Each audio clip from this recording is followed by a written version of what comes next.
Hello friends, good morning. आज के इस वीडियो में हम लोग प्रोनाउन को ही कंटिन्यू करने वाले हैं। तो प्रोनाउन का ये पार्ट 2 वाला वीडियो है, ठीक है। यानी कि पार्ट 1 में हम लोगों ने देख रखा था प्रोनाउन का डेफिनेशन और उसके एग्जांपल्स क्या क्या होते हैं वो, और कितने टाइप्स के होते हैं वो हम लोग एक टेबल के थ्रू पढ़े हुए थे, ठीक है। मैंने 5 पढ़ा रखे थे। उसमें टेबल में सब्जेक्टिव प्रोनाउन था, ऑब्जेक्टिव प्रोनाउन था, पॉजेसिव एडजेक्टिव था, पॉजेसिव प्रोनाउन था, रिफ्लेक्सिव प्रोनाउन था, ठीक है। तो पाँचों थे। उनमें पहला वाला अभी हम लोग डिस्कस करने वाले हैं, सब्जेक्टिव प्रोनाउन, जिसको हम लोग शॉर्टकट में एसपी बुला सकते हैं, ठीक है। एसपी।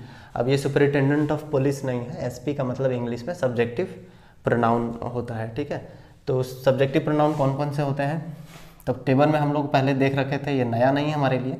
तो आई है, we, you, he, she, it, they, one, ठीक है। आई यानी कि मैं, वी यानी कि हम लोग, आप या आप लोग, वह, ये भी वह, लेकिन ये लड़का के लिए, लड़की के लिए। इट कोई वस्तु के लिए, ये भी वही ही होता है कोई वस्तु के लिए। दे का मतलब होता है वे लोग, और वन का मतलब होता है किसी ने या कोई, ठीक।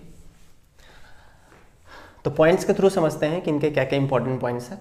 तो पॉइंट नंबर 1 क्या कहता है, इन्हें सेंटेंस में सब्जेक्ट की तरह यूज़ किया जाता है। तो जैसे नाम ही है इसका सब्जेक्टिव प्रोनाउन, तो मैंने इसका डेफिनेशन में बता रखा था कल वाले क्लास में कि जो प्रोनाउंस एज अ सब्जेक्ट इस्तेमाल होते हैं सेंटेंसेस में, उनको हम लोग सब्जेक्टिव प्रोनाउन के नाम से हम लोग जानते हैं, ठीक है।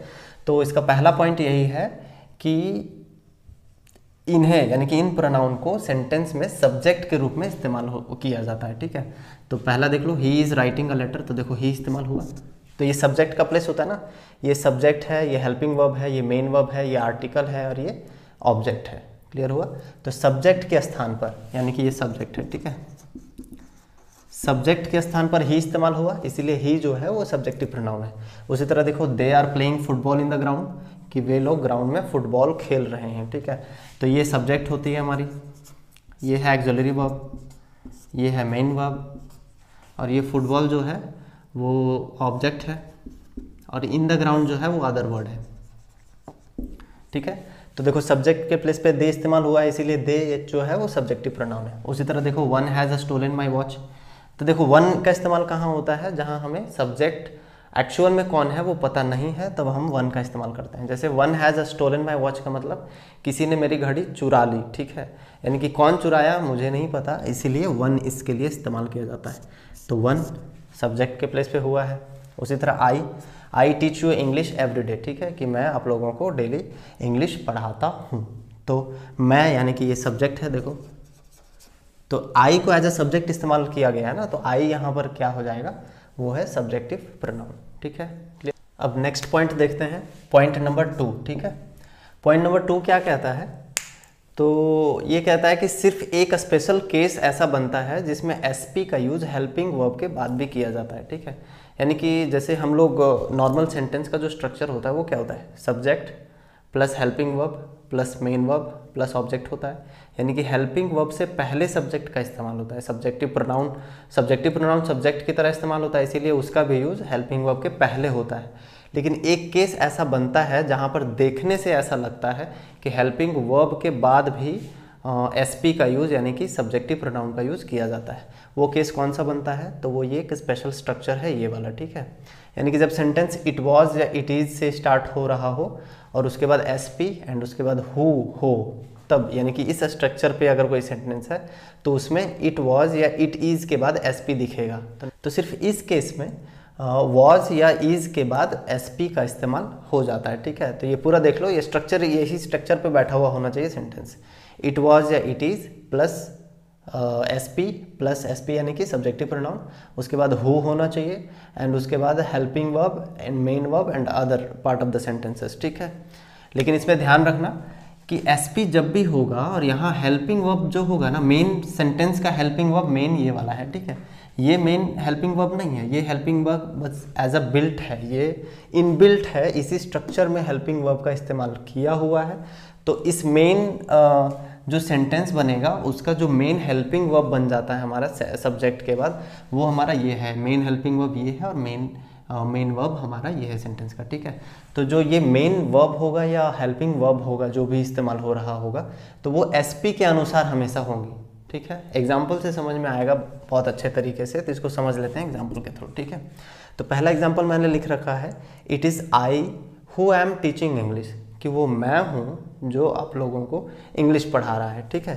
यानी कि मैं हूँ जो आप लोगों को इंग्लिश पढ़ा रहा हूँ, सिंपल सी बात है। तो देखो इट इज़ से स्टार्ट हुआ है, इट इज़ के बाद क्या है, एस पी, देखो सब्जेक्टिव प्रोनाउन आई का इस्तेमाल हुआ है, उसके बाद हु है, उसके बाद एम, देखो एम जो है ना वो हेल्पिंग वर्ब है, और ये हेल्पिंग वर्ब किसके अनुसार आया है, तो हु इज नहीं हुआ, हु आर नहीं हुआ, ठीक है। तो एम किसके वजह से आया, आई के वजह से आया है, क्योंकि सब्जेक्ट आई है तो आई के हिसाब से हेल्पिंग वर्ब एम आना चाहिए, तो इसी के अनुसार आया ना एम। उसके बाद है टीचिंग एंड इंग्लिश, क्लियर हुआ। तो समझ में आ रहा है, इट इज़ है, आई है, हु है, एंड देन हेल्पिंग वर्ब, फिर मेन वर्ब एंड फिर ऑब्जेक्ट, ठीक।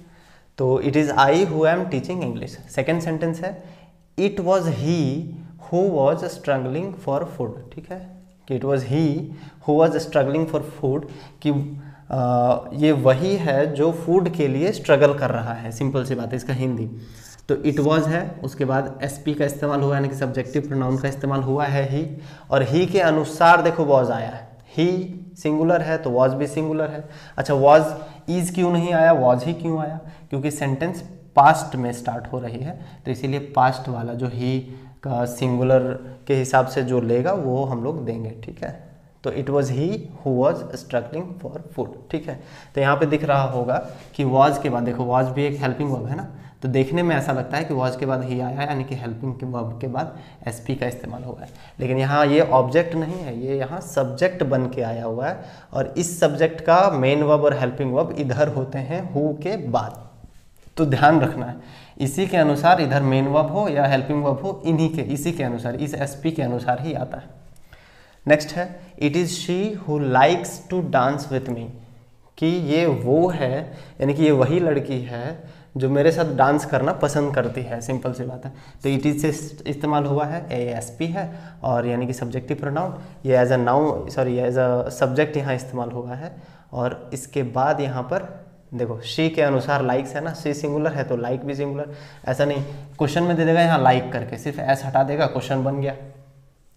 तो ठीक है, पता नहीं चलता है क्योंकि हु बीच में आ गया ना, तो जब सी यहाँ सब्जेक्ट का काम कर रहा हो तो सब्जेक्ट के अनुसार होना चाहिए ना हेल्पिंग वर्ब, तो शी सिंगुलर है तो लाइक को भी सिंगुलर बनाना पड़ेगा, तो ये लाइक्स हो जाएगा, क्लियर हुआ।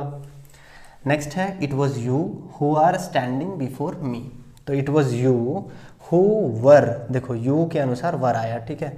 It was you who were standing before me, कि ये तुम ही हो, ये तुम हो जो मेरे सामने खड़े हो, क्लियर हुआ ना, इसका हिंदी। इसमें भी एक एक्सेप्शन है, एक्सेप्शन क्या है कि इस तरह के सेंटेंस में दे का इस्तेमाल गलत माना जाता है, यानी कि यहाँ पर एसपी के प्लेस पे सारे आ सकते हैं सिवाय दे के, दे गलत होता है, और दे के जगह पर इस्तेमाल होता है दोज, ठीक है। यानी कि दे का इस्तेमाल रॉन्ग होता है और दोज का इस्तेमाल सही होता है, क्लियर हुआ। एग्जाम्पल समझ लेते हैं, जैसे it was they who always help me, तो ये एकदम बिल्कुल अच्छा साउंड करेगा कि सर ने एक स्पेशल स्ट्रक्चर पढ़ा रखा है कि इसके बाद जो है एसपी का इस्तेमाल होता है, तो दे एक एसपी है और यहाँ इस्तेमाल हुआ है तो कोई गड़बड़ी नहीं है, लेकिन गड़बड़ी है। एक्सेप्शन ये कहता है कि दे का इस्तेमाल यहाँ पे गलत होता है और इसके प्लेस पे दोज का इस्तेमाल होता है, ठीक है। तो इट वॉज दे नहीं होगा, it was those, it was those who always help me, कि ये वे लोग हैं जो हमेशा मेरी मदद करते हैं, ठीक है। तो हेल्प में एस नहीं लगा, क्यों, क्योंकि दोस्त जो है वो सिंगुलर नहीं है, प्लूरल है, तो ये एज अ सब्जेक्ट इस्तेमाल हुआ है, तो इसके अनुसार वर्ब आना चाहिए ना, तो हेल्प, क्लियर हुआ। प्लूरल सब्जेक्ट है तो उसके अनुसार ही प्लूरल वर्ब भी आया। तो आई होप ये क्लियर हो गया होगा। अब देखते हैं प्रोनाउन का सेकेंड टाइप जो है ऑब्जेक्टिव प्रोनाउन, ठीक है, जिसको हम लोग शॉर्ट फॉर्म में ओपी भी बोलेंगे, ठीक है। ओपी ऑब्जेक्टिव प्रोनाउन, जैसे सब्जेक्टिव प्रोनाउन को एसपी बोलते थे वैसे इसको शॉर्टकट में यानी कि शॉर्ट फॉर्म में ओपी इस्तेमाल में हम लोग लेंगे, ठीक है। तो ऑब्जेक्टिव प्रोनाउन के अंतर्गत क्या क्या चीज़ें आती हैं, जैसे आई का मी होता है, हम लोग टेबल में देखे थे, मी है, वी का अस होता है, ही का हिम, शी का हर, है ना, दे का देम, और यू इट वन का क्या होता है, जो एसपी होता है, यानी कि जो सब्जेक्टिव प्रोनाउन होते हैं वही ऑब्जेक्टिव प्रोनाउन की तरह भी काम करते हैं, इनका जो फॉर्म होता है वो एज इट इज़ रहता है, चेंज नहीं होता है, ठीक है। तो हम लोग इसका यूज़ देखते हैं कि इसका यूज़ कहाँ पर होता है, यानी कि ऑब्जेक्टिव प्रोनाउन का यूज़ कहाँ कहाँ पर किया जाता है सेंटेंस में, ठीक है। तो पहला यूज़ इसका है मेन वर्ब के बाद, यानी कि नॉर्मल जो हम लोग स्ट्रक्चर पढ़ते हैं सब्जेक्ट प्लस मेन वर्ब, यानी कि subject plus axillary verb plus main verb plus object, यानी कि मेन वर्ब के बाद जो ऑब्जेक्ट आता है वो ऑब्जेक्ट के प्लेस पे अगर हम प्रोनाउन को डालना चाहते हैं तो ऑब्जेक्टिव प्रोनाउन का इस्तेमाल होता है, ठीक है। तो पहला है मेन वर्ब के बाद, ठीक है, ऑब्जेक्ट के प्लेस पे। एग्जाम्पल से समझना, राम हैज़ किल्ड हिम, ठीक है। तो राम क्या है, सब्जेक्ट है, ये एक्सिलरी वर्ब है, ये मेन वर्ब है और ये ऑब्जेक्ट है, ठीक है ना। तो देखो ये एक बार लिख देता हूँ, ये सब्जेक्ट है, ये एक्सिलरी वर्ब है यानी कि हेल्पिंग वर्ब जिसको हम लोग बोलते हैं, ये मेन वर्ब है और ये ऑब्जेक्ट है, ठीक है।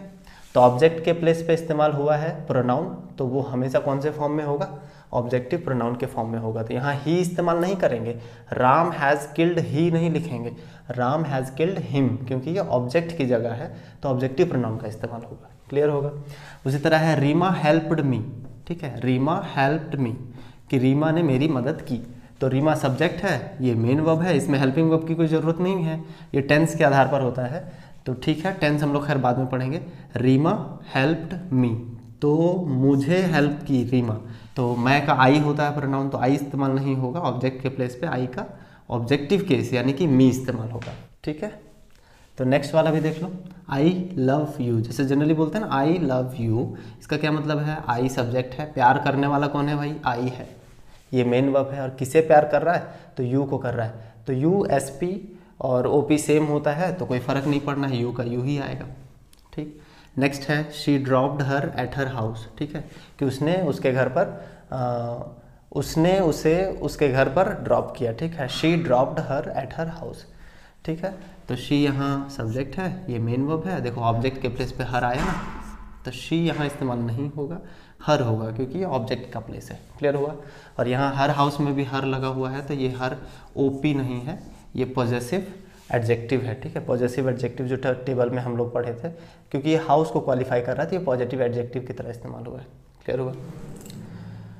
अब देखते हैं कि ऑब्जेक्टिव प्रोनाउन यानी कि ओपी का और कहाँ इस्तेमाल होता है। तो इसका सेकंड यूज है प्रीपोजिशन के बाद, यानी कि किसी भी प्रीपोजिशन के बाद अगर हमें प्रोनाउन की ज़रूरत पड़ती है तो हमेशा कौन फॉर्म में होगा, वो हमेशा ऑब्जेक्टिव फॉर्म में होगा। क्लियर है, ऑब्जेक्टिव प्रोनाउन के फॉर्म में होगा जब ज़रूरत पड़े। तो देखो एग्जाम्पल के थ्रू समझ लेते हैं, जैसे कि है he can stay with us, ठीक है, he can stay with us, कि वो हमारे साथ रह सकता है।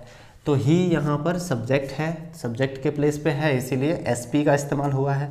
ये कैन है, कैन यानी कि ये हेल्पिंग वर्ब है, ये मेन वर्ब, और देखो विथ आया, विथ क्या है, प्रीपोजिशन है ना, तो विथ प्रीपोजिशन है। विथ के बाद देखो कोई अगर हम प्रोनाउन का इस्तेमाल करना चाहते हैं तो वो हमेशा ओपी के फॉर्म में होगा, यानी कि ऑब्जेक्ट वाला प्रोनाउन के फॉर्म में होगा। तो मुझे हम लोग के बारे में लिखना है तो अस मैंने लिखा, तो he can stay with us. Clear हुआ। नेक्स्ट है your parents asked after me. तो यहाँ देखो योर पेरेंट्स जो हैं वो क्या है, सब्जेक्ट है, आस्क्ड मेन वर्ब है। अब देखो आफ्टर, आफ्टर यहाँ प्रीपोजिशन यूज हुआ ना, तो आस्क आफ्टर एक फ्रेजल वर्ब है, ठीक है, जिसका मतलब होता है हालचाल पूछना, ठीक है। तो your parents asked after me, मतलब कि तुम्हारे पेरेंट्स मेरे हालचाल पूछे, मेरे हालचाल पूछ रहे थे या पूछे, ठीक है। तो योर पेरेंट्स आस्क्ड आफ्टर जो कि प्रीपोजिशन है इसीलिए मी ओपी के फॉर्म में यूज हुआ। नेक्स्ट है they were standing before you, same case, before preposition है, इसके बाद आने वाला जो प्रोनाउन होगा वो हमेशा ओपी के फॉर्म में होगा। उसी तरह she is in love with him, she is in love with him, जैसे बोलते हैं ना I am in love with you, she is in love with him, ठीक है। तो she is in love with him, तो विथ है यहाँ पर क्या, प्रीपोजिशन है, और इसके बाद जो हमारा प्रोनाउन इस्तेमाल हुआ वो हमेशा ओपी के फॉर्म में होगा जो यहाँ पर है। क्लियर हुआ। इससे रिलेटेड और कोई इम्पोर्टेंट पॉइंट नहीं बनता है, ठीक है, जो बनते हैं हम लोग पढ़ लें। तो इस वीडियो को यहीं पे ख़त्म करते हैं। आज के क्लास में हम लोग प्रोनाउन के 2 टाइप्स इंडिविजुअली देखे, उसको डिस्कस किए, ठीक है। बाकी जो 2-3 बचे हुए हैं वो हम नेक्स्ट वीडियोज़ में कवर कर रहे होंगे, ठीक है। तो तब तक के लिए जय हिंद, जय भारत, बाय बाय।